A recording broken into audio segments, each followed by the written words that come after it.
Bonjour tout le monde, ceux qui sont présents dans la salle et ceux qui sont en ligne. Nous allons examiner un tout petit peu ce que les disciples ont demandé à Jésus. C'est le titre de notre réflexion. Dis-nous, quand cela arrivera-t-il et quel sera le signe de ton avènement et de la fin du monde? C'est ça la question angoissante que les disciples ont posée à Jésus. Parce que Jésus leur a dit qu'il ne restera pas ici, en parlant du temple, pierre sur pierre, qui ne soit renversé. Et pour les disciples, cette affirmation de Jésus est angoissante. Parce que Jésus a dit aussi, votre maison sera laissée déserte. Nous pouvons transposer ce que Jésus a dit à tout ce que nous voyons, par exemple, lorsque nous montons au Salève et que nous regardons dans la vallée de la ville de Genève, très facilement, on peut transposer ce que Jésus a dit aux disciples à cette belle construction qu'est, par exemple, la ville de Genève, mais c'est pareil pour toute construction humaine. Votre maison vous sera laissée déserte. Et il ne restera pas ici, à Genève par exemple, pierre sur pierre qui ne soit renversée. Et en entendant cela, nous maintenant aussi, nous nous posons cette question en nous appuyant sur la révélation que Jésus a donnée. Quand cela arrivera-t-il et quel sera le signe de ton avènement, Jésus, et de la fin du monde? Je vais donc, dans un petit moment,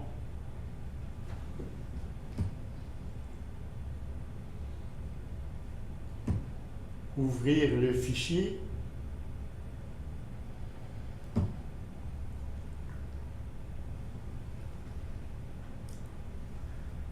C'est le 5.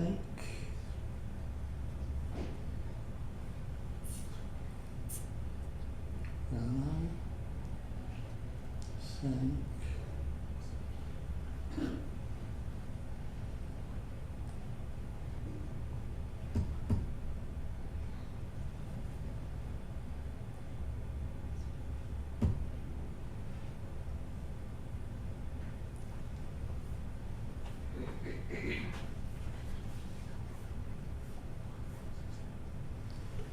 Je vais juste brancher ne pas avoir une panne de...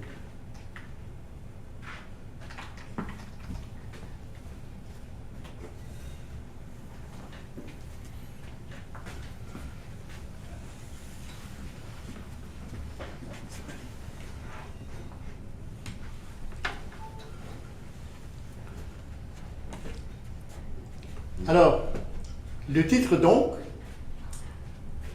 les signes de son avènement et de la fin du monde.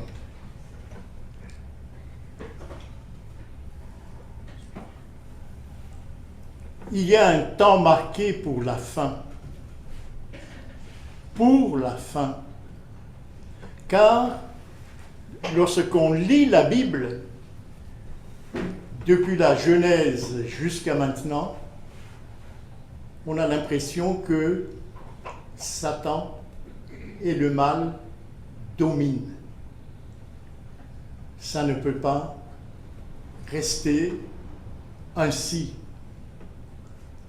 Voyons par exemple Abel tué par son frère Caïn. Son frère Caïn, on n'est pas tellement loin de la création. Et dès la première génération, le frère aîné, Caïn, tue son cadet. Vous voyez ici cette domination du mal dès le départ. Et Caïn s'enfuit dans le pays de Nod, qui signifie fuite ou agitation. Il est perturbé.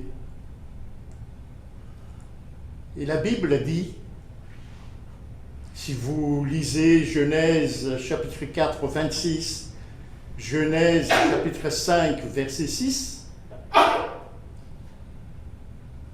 on n'évoque plus le nom de l'Éternel. C'est très fort ce que la Bible dit là. On n'évoque plus le nom de l'Éternel pendant plus de 235 ans. Pendant plus de 2 siècles. On n'évoque plus le nom de l'Éternel jusqu'à la naissance du petit-fils d'Adam qui s'appelle Enoch. On a donc l'impression que, en nous référant à ces textes que nous venons d'évoquer, que Satan est devenu le maître incontesté du monde. C'est ce qu'il a dit à Jésus au moment de la tentation d'ailleurs. Il a dit à Jésus, moi je suis le maître du monde. Je te donne le monde si tu te prosternes. Et on a l'impression que le mal vraiment prévaut sur la terre. Mais juste pas tellement loin de la création. Vous voyez cette dégradation de la situation sur la terre, de la situation humaine. Satan domine.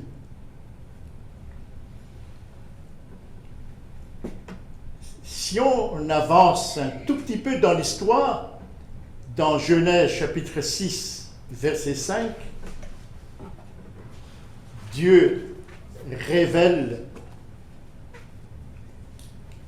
dans Genèse chapitre 6, verset 5, on a l'impression que c'est le sommet de la victoire de Satan. Lisons Genèse chapitre 6, verset 5. L'Éternel vit que la méchanceté des hommes était grande sur la terre. Il voit, et j'imagine la tristesse de l'Éternel en voyant cet étalage de la méchanceté des hommes. On n'est pas tellement loin de la création. L'Éternel vit que la méchanceté des hommes était grande sur la terre et que toutes les pensées de leur cœur se portaient chaque jour uniquement vers le mal. Oui, on a l'impression que Satan réellement est devenu le maître incontesté de la terre. Et le verset 6, le repentir de l'Éternel. L'Éternel se repentit d'avoir fait l'homme sur la terre et il fut affligé en son cœur. Regardez les sentiments de l'Éternel devant la situation. La belle création, il y a juste quelque temps, il est devenu abîmé. totalement abîmé. Il faut par conséquent que ceci cesse. Il faut que cette domination de l'adversaire cesse.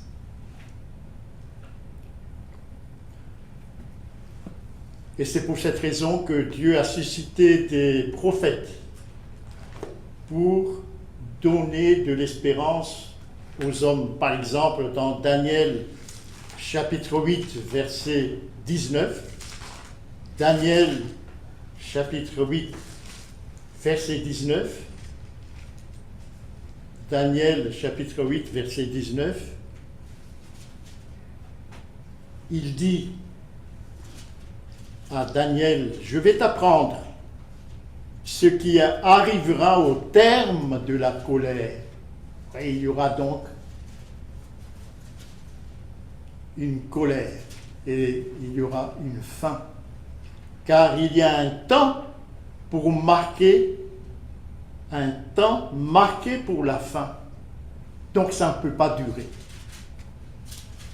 Voilà le rôle des prophètes tout au long de l'histoire de la Bible, ce qu'on appelle la prophétie, c'est de rappeler que cette domination apparente de Satan va s'arrêter. Il y aura par conséquent un temps marqué pour la fin.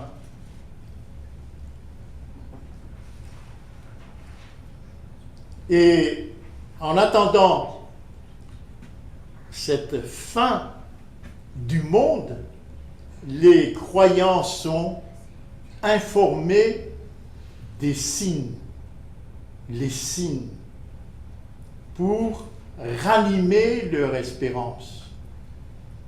Voilà la raison pour laquelle Dieu a donné, au fur et à mesure que l'histoire se développe, des signes.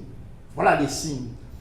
C'est la raison pour laquelle nous approfondissons la prophétie, surtout maintenant. Surtout maintenant. Dieu ne laisse pas les croyants dans les ténèbres. Non. Il y a des documents prophétiques qui les aident à se repérer dans les temps. Il y a des documents prophétiques et il nous appartient de connaître ces signes-là pour que nous ne soyons pas totalement noyés dans les ténèbres.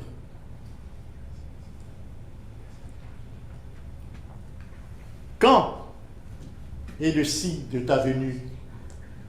Et quel est le signe de ta venue? Voilà les questions des disciples. Jésus s'apitoie sur le prochain sort de Jérusalem.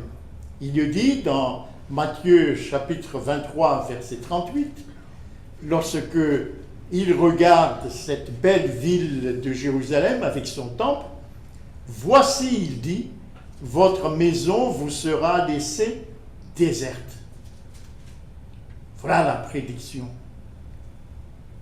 pessimiste pour les disciples à ce moment-là qui sont fiers de la construction surtout du temple. Les disciples posent la question sur le signe de l'avènement du Christ et de la fin du monde, mais surtout de la destruction de Jérusalem, le centre du culte que les Juifs ont vis-à-vis de Dieu. Il pose cette question dans Matthieu chapitre 24, verset 3, qui est le titre même de notre réflexion. Dis-nous quand cela arrivera-t-il, puisqu'ils sont angoissés. Quand? Et quel sera le signe de ton avènement et de la fin du monde? Puisqu'il y a un temps marqué pour arrêter le mal, pour arrêter Satan. Alors, il y a deux volets dans cette question des disciples. Il y a deux volets. Le premier volet, c'est la destruction du temple et de Jérusalem. Le deuxième volet, c'est, il le dit, et la fin du monde, l'instauration du règne de Jésus et la fin du monde. Voilà les deux volets dans la question des disciples. Et comment Jésus va répondre? Jésus répond en projetant sur le même plan prophétique les signes relatifs à la destruction de Jérusalem et les signes relatifs à la fin du monde. C'est sur le même plan qu'il projette les deux signes. D'où la difficulté pour des lectures superficielles de la prophétie. On ne distingue pas clairement ce qui concerne Jérusalem et ce qui concerne la fin du temps, puisque les signes sont comme échevelés sur ce même plan.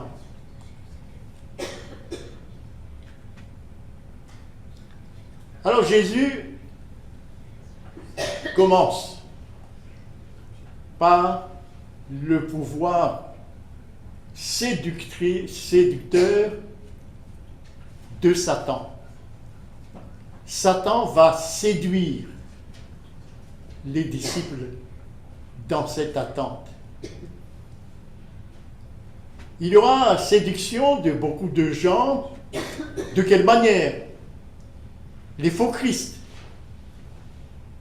Attention, deuxième source de destruction qui se répand de plus en plus actuellement, et ça nous concerne maintenant, ce qu'on appelle le spiritisme. Le contact avec les morts. Vous regardez dans les journaux à Genève ou les journaux locaux ici, il y a énormément de voyants. Et beaucoup de gens, puisque j'ai eu l'occasion de contacter l'une d'entre elles plutôt, pour connaître et pour leur parler, pour parler à cette femme la vérité biblique. Et il me dit qu'il y a beaucoup de personnes qui sont désemparées aujourd'hui face aux incertitudes de leur existence et qui demandent à entrer en contact avec leurs parents, leurs grands-parents, etc., pour avoir des lignes de conduite sur ce qu'il faut faire, sur ce qu'il ne faut pas faire, etc. Ça, c'est ce qu'on appelle spiritisme. Il y aura des prodiges et des miracles. Satan est capable de produire des miracles pour séduire. Et beaucoup de gens sont attirés par les prodiges et les miracles. Les gens ne sont pas attirés par la saine doctrine, mais par les prodiges et les miracles. Et Jésus dit que si c'est possible, la séduction va atteindre les élus. Jésus nous prévient de faire très attention devant cette séduction. Il dit dans Matthieu chapitre 24 et le verset 6 qu'il y aura des guerres et des bruits de guerre annonçant la fin. Il le dit, les guerres et les bruits de guerre vont être annoncés, mais ce ne sera pas encore la fin Donc les guerres et les bruits de guerre nous rappellent que la fin sera bientôt. Mais ce n'est pas encore la fin. Donc il faut patienter. Il y a en rapport avec les guerres et les bruits de guerre, la destruction de Jérusalem en l'an 70. Ça concerne Jérusalem. Mais pour nous, maintenant, il y a des guerres lointaines les plus récentes. Guerre en Irak, en Afghanistan, en Syrie, au Yémen, au Mali. Mais toutes ces guerres-là semblent ne pas tellement concerner l'Occident. Donc, les Occidentaux semblent ne pas être concernés par ce que Jésus appelle les signes des temps. C'est un peu loin là-bas, Afghanistan, Syrie, etc. Mais tout récemment, la guerre actuelle en Ukraine est très proche de l'Occident. Pourquoi? Pour alerter les Occidentaux, c'est-à-dire les chrétiens, que la fin est proche. Que la fin est proche. Les autres continents sont alertés. Irak, Afghanistan, Syrie, Yémen, Mali. Mais l'Occident semble être à l'écart de ces guerres meurtrières qui ont fait la une des journaux et des télévisions. Mais celle de l'Ukraine, celle que nous voyons sous les yeux aujourd'hui, Jésus a dit, gardez-vous d'être troublés, car il faut que ces choses arrivent. Il faut que ces choses arrivent, mais ce n'est pas encore la fin. Il y aura donc d'autres signes que Jésus va, cette fois-ci, annoncer. Il dit, dans Matthieu chapitre 24, tout de suite, après avoir annoncé les guerres, il va parler des famines. Il va parler des famines. Alors, d'abord, est-ce que ça s'est réalisé en rapport avec la destruction de Jérusalem? Ah oui, c'est la Bible qui nous le dit. Si vous prenez par exemple Actes chapitre 11, Actes chapitre 11, le verset 28, Actes chapitre 11, le verset 28, le prophète Agabus à Antioche annonce par l'Esprit qu'il y aura une grande famine sur toute la terre. Et la Bible a dit, cette famine arriva en effet, et avec une précision extraordinaire. C'est ça qui caractérise la parole de Dieu, les amis. Des petits détails, mais attention, ce sont des détails qui pèsent lourd. Elle arriva en effet, cette famine, sous Claude. Mais qui est Claude? Claude est un empereur romain né à Lyon 10 ans avant Jésus-Christ. 10 ans avant Jésus-Christ. Claude est né à Lyon. Il est mort à Rome en l'an 54 après Jésus-Christ. Donc il a régné pendant longtemps. Et donc, il est pratiquement contemporain de Jésus.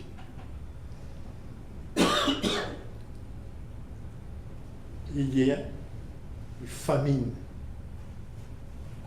qui annonce la fin de Jérusalem en l'an 70. Mais pour nous aussi,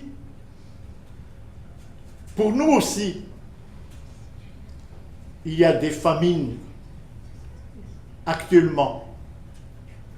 Il y a des famines en Yémen. Il y a des famines au Soudan. Il y a des famines dans le sud de Madagascar. Mais tout ça, c'est loin. Mais attention, pendant cette guerre d'Ukraine, la famine va être plus sévère dans le monde. Pourquoi? Parce que la Russie et l'Ukraine sont les greniers du monde. Il y aura donc des famines. Un peu plus tard. Tout ça, Jésus l'a annoncé dans Matthieu chapitre 24. Il y aura des tremblements de terre, Matthieu chapitre 24, juste après des guerres. Alors, j'ai regardé un tout petit peu dans le site officiel du gouvernement américain qu'on appelle USGS. Par exemple, depuis le 11 mars dernier,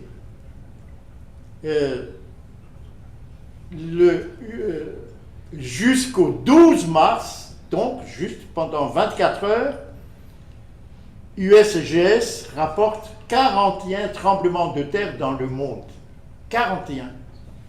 Mais seuls les plus spectaculaires sont montrés.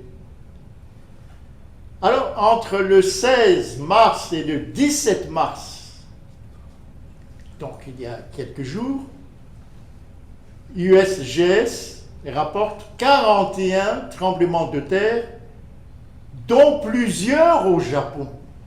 On a eu un tremblement de terre en Savoie le week-end dernier. Oui, certainement, c'est USGS. Ah non, c'est mon frère qui l'a senti. Ah d'accord, mais USGS, certainement, je vais regarder, oui. Ouais. Ah, Regardez, certainement. L'épicentre, je crois qu'il est sur Albertville. Albertville, ouais. Ah oui. Ça. Tout ça, vous voyez ici, tout ça c'est en même temps que la guerre en Ukraine. Guerre en Ukraine, famine, tremblement de terre. Là, c'est énorme, hein, 41 tremblements de terre recensés dans le monde. C'est énorme.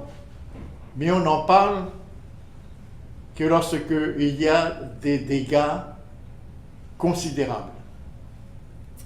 Il y a des pestes dans Matthieu chapitre 24, verset 7. Tout ça, juste en même temps que guerre et bruit de guerre.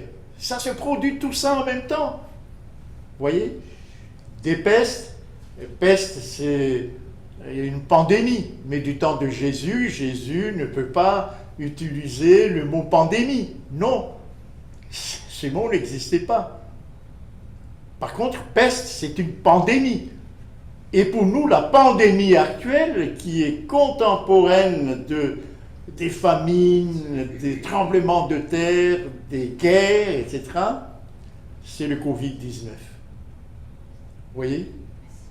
Donc, ça fait partie des signes qui nous concernent maintenant. Il y a aussi, mais ça nous sommes habitués, il y a des désordres climatiques et écologiques. Ça fait partie des signes. Pourquoi? Je vais vous montrer pourquoi. Si vous allez dans Genèse, chapitre 2, verset 7. Genèse, chapitre 2, verset 7. Ce lien intime entre l'homme et la terre. Genèse chapitre 2, verset 7. L'Éternel Dieu forma l'homme de la poussière de la terre, et il souffla dans ses narines un souffle de vie, et l'homme devint un être vivant. Autrement dit, il y a un lien intime entre l'homme et la terre. Et ce lien, on peut le trouver encore dans Genèse chapitre 3, verset 17. Regardez ce lien-là. Genèse chapitre 3, verset 17. Lorsque Adam et Ève ont péché, que va-t-il se passer? Et Dieu dit à Adam et Ève, le sol, c'est-à-dire la terre, sera maudit à cause de toi. Le sol sera maudit à cause de toi. Il y a un lien donc organique entre l'homme et la terre, et lorsque l'homme a péché, la terre subit les conséquences. Et dans Genèse chapitre 4, le verset 11, lorsque Caïn a tué son frère Abel, là aussi, ce verset nous montre que la terre est maudite. Oui, il y a un lien par conséquent entre la nature morale de l'homme et la terre. La terre. Et que dit Paul qui renforce ce lien dans Romains chapitre 8? Que dit Paul dans Romains chapitre 8, versets 19 à 21? Paul dit, la création attend avec un ardent désir. Qu'est-ce que la création attend? La révélation des fils de Dieu. Demandez la fin du monde. La création, elle ne peut pas rester dans cet état indéfiniment. Elle attend aussi la création. Le verset 20. Car la création a été soumise à la vanité. Qui l'a soumise à la vanité? C'est Adam et Ève. Et toutes les générations qui ont suivi. Non de son gré. Non, ce n'est pas son choix. Mais à cause de celui qui l'y a soumise. À cause. Autrement dit, c'est parce que l'homme a péché que la terre est touchée par les conséquences de son péché. Et avec l'espérance qu'elle aussi sera affranchie de la servitude de la corruption pour avoir part à la liberté de la gloire des enfants de Dieu, que la terre aussi sera purifiée. C'est la fin du monde aussi pour la terre, la création tout entière. Voyez ici, cette notion de fin du monde est une notion extrêmement libératrice pour nous. Mais il y a un autre signe aussi. C'est la présence des moqueurs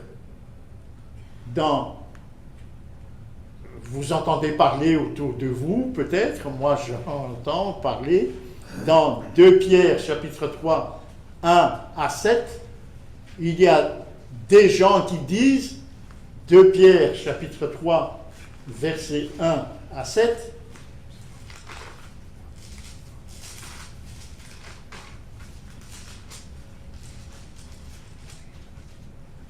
chapitre 3, versets 1 à 7,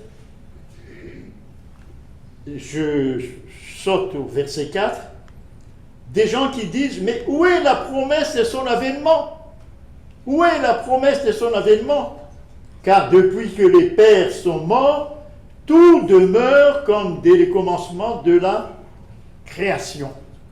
Vous voyez, lorsque vous écoutez les propagandes électorales actuellement, les propagandes électorales actuellement traduisent cet esprit. Ça n'existe pas la fin du monde. On planifie, ce sera comme ceci en 2035, en 2050, etc., etc. C'est un signe des temps également.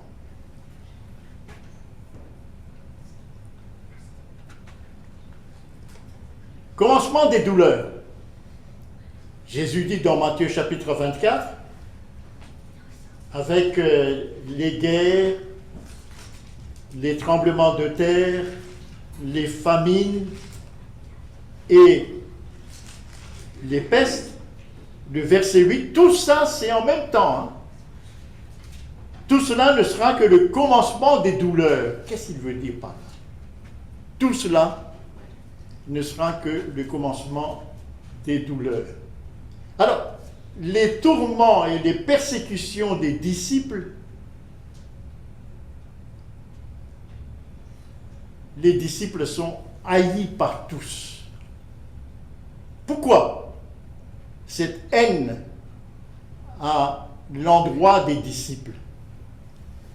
Ils sont accusés d'être responsables des malheurs qui s'abattent sur la société. Je répète bien ici, on cherche toujours à trouver des coupables. Et les coupables, ce sont les disciples. Ils sont en dehors de la société. Les disciples, guidés par la fidélité de leur conscience à la volonté de Dieu, seront accusés d'être à l'origine des troubles et des malheurs qui s'abattent partout. Ils cherchent des coupables. On leur taxera de désobéir aux lois. À quelles lois? Aux lois du gouvernement et aux lois internationales. Les protocoles et les mesures adoptées lors du vaccin contre le Covid-19 constituent un préliminaire à une telle évolution de la société. Ce qui a été fait cet été n'est que le début. Vous voyez, ceux qui ne voulaient pas se faire vacciner, par exemple, étaient mis au banc de la société. Et ça va venir dans un avenir plus ou moins proche. Il y a des signes d'avertissement majeurs. Il y a la dégradation spirituelle et morale de la société. Dégradation spirituelle et morale de la société. Ça se trouve dans 2 Timothée, chapitre 3, versets 1 à 9. La liste de cette dégradation morale et spirituelle de la société. Il suffit de regarder autour de nous et ça constitue un signe de la fin des temps. Voilà ce que dit la partie introductive de 2 Timothée chapitre 3. Sache que dans les derniers jours, c'est-à-dire à la fin des temps, il y aura des temps difficiles. Et ce que la Bible appelle des temps difficiles, c'est cette dégradation spirituelle et morale de la société. La liste est là. Vous voyez? C'est un signe des temps. Il dit ici, dans les derniers jours. Pourquoi dans les derniers jours? Puisque Satan n'est pas content. Il sait, Satan, que il a peu de temps. C'est marqué dans la Bible. Dans Apocalypse chapitre 12, verset 12, Satan sait qu'il n'a pas beaucoup de temps. Donc il fait tout pour détruire, en quelque sorte, toute la création, en incluant dedans le caractère spirituel et moral de la société. Ensuite, il y a les planifications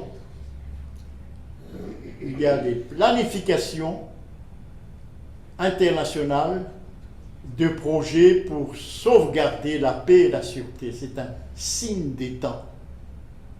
Dans 1 Thessaloniciens chapitre 5, ce signe des temps est sous nos yeux actuellement. 1 Thessaloniciens chapitre 5, verset 1 jusqu'à 8, c'est sous nos yeux actuellement. Quand les hommes diront paix et sûreté, alors une ruine soudaine les surprendra, comme les douleurs de l'enfantement surprennent la femme enceinte, et ils n'échapperont point. Est-ce que vous n'entendez pas dans les médias, partout, des plans pour qu'il y ait la paix sur la terre et qu'il y ait la sûreté sur la terre? Des programmes des politiciens, surtout maintenant. Il y a, parmi les grands plans actuels, il y a le plan de l'ONU qui porte le nom de Agenda 2030. Ça, c'est le plan de l'ONU. Il y a le plan du pape dans son encyclique Laudato Si. Là, il a fait des plans, il faut faire ça, il faut faire ça, il faut faire ça, il faut faire ça. Ah, il y a surtout des monuments aussi hauts que cette maison en granit bleu, où c'est gravé les 10 commandements du nouvel ordre mondial. Et dans ces 10 commandements, ça s'appelle Georgia Guidestones. Première loi, il faut réduire la population à moins de 500 millions, moins que la moitié de la population indienne. Pourquoi? Pour ne pas être un cancer pour la terre. Bref, le but de ces gens-là dans le nouvel ordre mondial. Et un peu plus bas, il y a 10 commandements aussi anti-moral, etc. Il faut faire de l'eugénisme pour améliorer la race humaine. Voilà leur but. Faire de l'eugénisme, autrement dit, éliminer les gènes qui ne sont pas de bonne qualité. Ne garder que les gènes de bonne qualité pour les 500 millions d'habitants qui doivent peupler la Terre.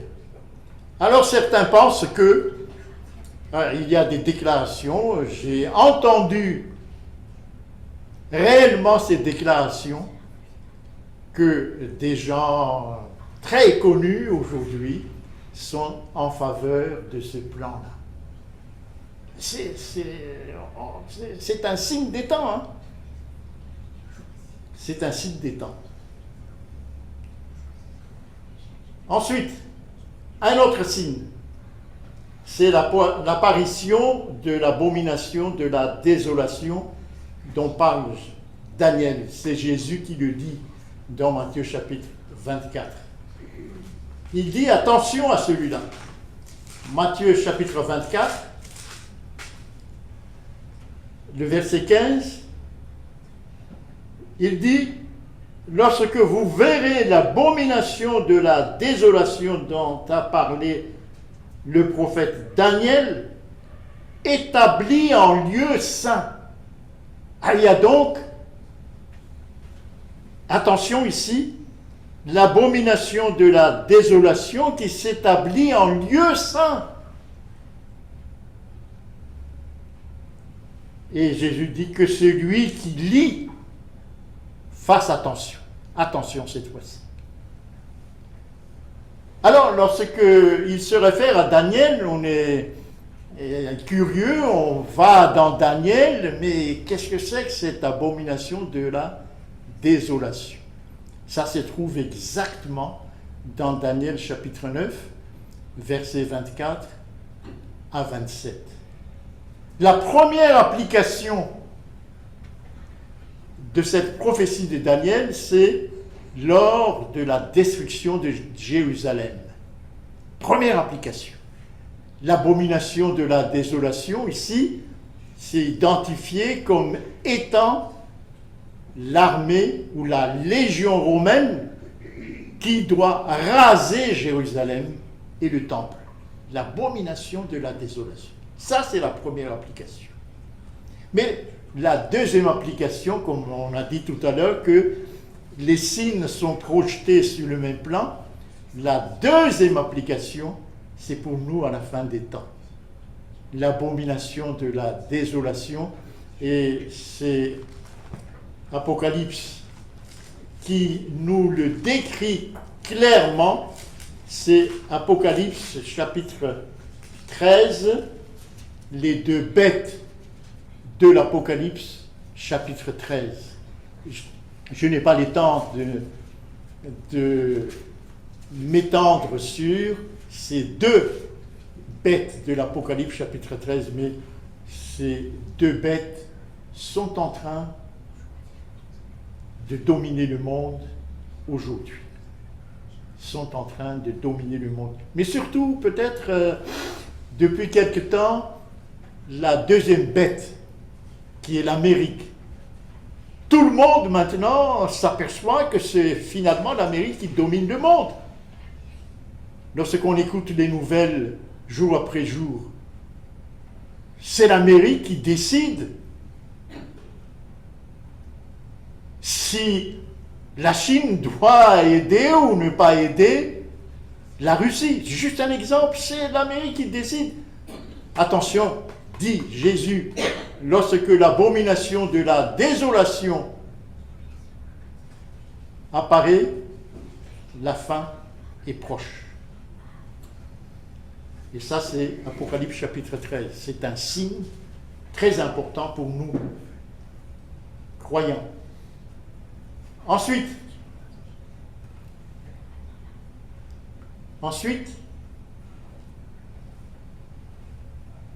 le retard. Quand? Personne ne le sait, mais le Père seul, dit Jésus. Il faut patienter par conséquent, persévérer. Ensuite, entre l'annonce de la fin de Jérusalem et sa destruction, il y eut 40 ans. Vous voyez, Jésus a annoncé la destruction de Jérusalem et la destruction effective de Jérusalem, et entre les deux, 40 ans. Ah, il y a de quoi être découragé. Est-ce que Jésus ne s'est pas trompé? C'est là la séduction de l'adversaire. C'est là où beaucoup de personnes commencent à perdre la foi. 40 ans d'attente. 40 ans d'attente. Ensuite, entre le signe de la fin de Jérusalem et de cette famine du temps de Claude, dont on a parlé tout à l'heure dans Actes chapitre 11, il y a à peu près 20 ans. Vous voyez, donc, là de nouveau, les disciples vont attendre encore 20 ans avant de voir la fin de Jérusalem. Donc, c'est la demande de l'endurance dans la foi. Voyez? Et c'est pareil pour nous aujourd'hui. Tous les signes sont là. Mais c'est le Père seul qui connaît le temps. Mais il faut patienter. C'est la persévérance. C'est ça la persévérance dans la foi, ici. Et pourquoi cette attente? C'est Apocalypse chapitre 7 qui donne l'explication noir sur blanc, jusqu'à ce que nous ayons marqué du sceau le front des serviteurs de notre Dieu. Voilà l'explication claire, noir sur blanc, de cette attente. Il y a donc ici des sceaux à marquer sur le front des serviteurs de Dieu. Ensuite, comme du temps de Noé, et là encore, ce fut terrible. Noé a proclamé pendant 120 ans, c'est marqué dans Genèse chapitre 6, le déluge. Même lui, il devait, parce qu'il a subi toutes sortes de moqueries, mais il croyait en Dieu. C'est pour ça que dans Hébreux chapitre 11, on parle de la foi de Noé. La foi de Noé, pendant 120 ans, il a résisté aux moqueries. Et encore, plus que cela, lorsqu'il est rentré dans l'arche, c'est marqué dans la Bible, la pluie n'est pas tombée pendant 7 jours. La pluie n'est pas tombée pendant 7 jours. Il est dans l'arche. Vous voyez, la foi de Noé fut mise à l'épreuve. Et c'est pareil pour nous aujourd'hui. Tous les signes sont là. Je viens de le mentionner. Tous les signes modernes sont là. Mais il faut persévérer pour voir le royaume de Satan disparaître. Il faut voir cette foi.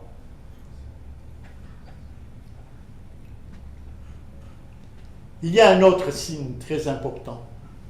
C'est la prédication de la bonne nouvelle, dit Jésus. Alors viendra la fin. Cette bonne nouvelle sera prêchée, alors viendra la fin. Mais lorsque Jésus parle de la bonne nouvelle, ça veut dire quoi? Ça veut dire, ce que Paul appelle l'évangile de Christ. Il faut bien cerner ce que Paul appelle l'évangile de Christ. Il y a toute une étude à faire là-dessus, magnifique étude. Et il y a aussi, Paul appelle dans Colossiens le mystère de Christ. Voilà les deux expressions. Vous voyez, lorsqu'on approfondit ces deux expressions, c'est ce que Jésus appelle ici la bonne nouvelle du royaume. C'est ça qu'il faut porter au monde. Alors la fin viendra. Ouais. Jésus dit qu'il viendra comme un voleur, mais il faut persévérer jusqu'au bout. Il faut persévérer jusqu'au bout. Pourquoi ce retard? Parce que Jésus termine son ministère de souverain sacrificateur et reçoit son royaume avant de revenir prendre les siens avec lui. Et les siens doivent être scellés. Apocalypse chapitre 7. Il y a donc cette attente. Ensuite, il faut que nous soyons attentifs aux signes. Vous remarquez que Jésus s'est adressé uniquement aux disciples. Jésus ne s'est pas adressé aux pharisiens, aux sadducéens ou aux juifs de Jérusalem. Non, seuls les disciples sont intéressés à la fin du monde. Et c'est le cas pour chacun d'entre nous ici. Que Dieu nous aide à nous persévérer jusqu'au bout, car je suis persuadé que la fin du monde est très proche. C'est Dieu seul qui connaît la date. Il faut que la domination de Satan s'arrête. Amen. Amen.